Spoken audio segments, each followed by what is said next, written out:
this week's Tyranis tip, I'm going to show you how to cut or break chain. Here I have some 420 chain from Go Power Sports. You're going to need a couple of wrenches and a chain brake. So before we even touch this, on the Cross Kart here, the way I've got it set up, my rear axle and sprocket fall behind where my sprocket coming off the torque converter is here. This is a Jugg-A-Verter torque converter from Go Power Sports. So in that orientation, in order to tighten the chain, I'm going to need to push the engine towards the front of the cart. So I just want to remember that up front, because if we know that we're going to need to be able to push the engine forwards to tension the chain, we want to make sure that we have the engine pulled. I usually go pretty close to all the way back for when we go to cut the chain. Over time, your chain will stretch and you'll have to keep readjusting your engine to maintain good chain tension. So I've got my engine slid all the way back. Perfect. Next, we're going to grab the chain here. As you can see, I'm wearing gloves because this stuff is pretty slimy.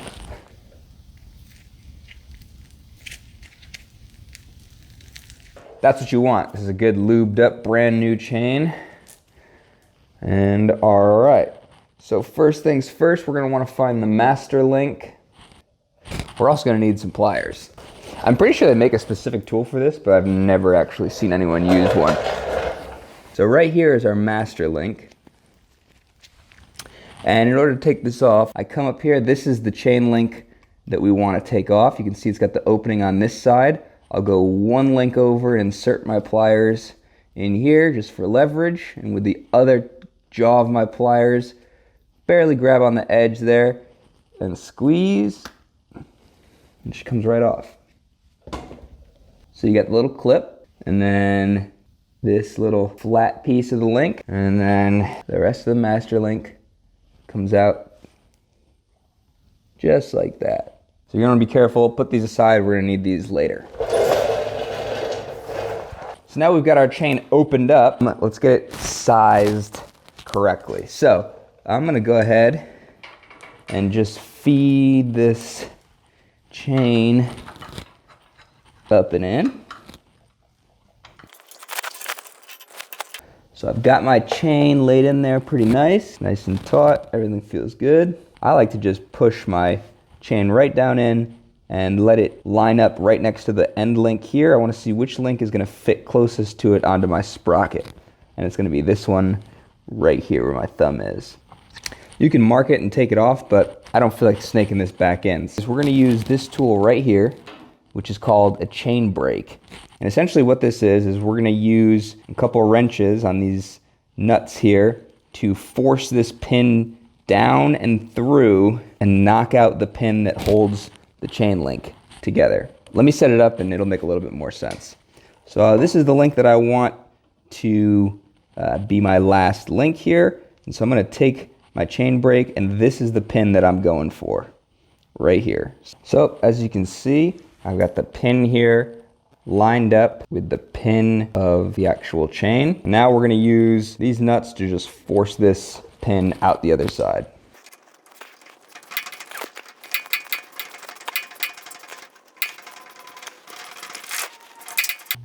And there's the pin. So this is what was holding our link together. Now that this is gone, all we got to do is get our chain brake removed from here. So we'll just go in the opposite direction. Now as you can see, a lot of times, and it's going to be different for every chain brake, but if your pin gets stuck here like this, a lot of times what I'll do, I will jam a wrench or two in there like this, and then back out the bigger of the two bolts.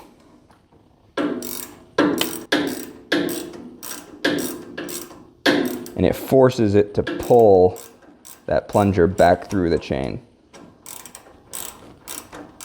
This is going to be a 2-wrench operation.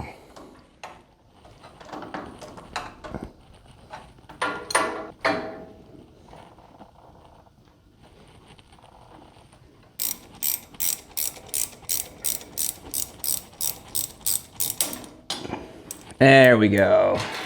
Now you can see Our chain lines up quite nicely. And all that's left to do now is install our master link. Now, when you're installing your master link, you're gonna wanna make sure that you put the clip side, so the side that the clip is gonna be on, away from your torque converter, because the chains, as they loosen up, have a tendency to clip the side of the torque converter. And if that happens, and your clip's on that side, you can knock your clip off, master link falls off, chain falls off, and you have a bad time. So you always want to make sure that if you've got a clearance issue, you want to put your clip on the opposite side of whatever it is that you're worried that your chain might brush into. Now, along those same lines, we know that in this cart, let me put my cover plate here back on. We know in this cart, we are only going to be going forwards, and so the chain is always going to be moving this way.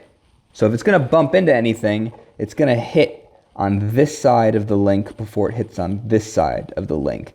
And so with that in mind, I want my clip to be facing this way. If this does clip something on the other side here, like our torque converter plate, it will knock the clip and the clip will just kind of get pushed into the pin harder, versus if we were to flip it around the other way, and this is running along and it bumps into the side of our torque converter, gonna hit the end of this clip, clip's gonna go flying off, master link falls out, and you have a bad time. So, clip in the direction that your chain is going to be moving, and just like before, I'm gonna come in here, similar operation, hold the clip down in place, insert the pliers, and use the top jaw here to snap that little part of the link down.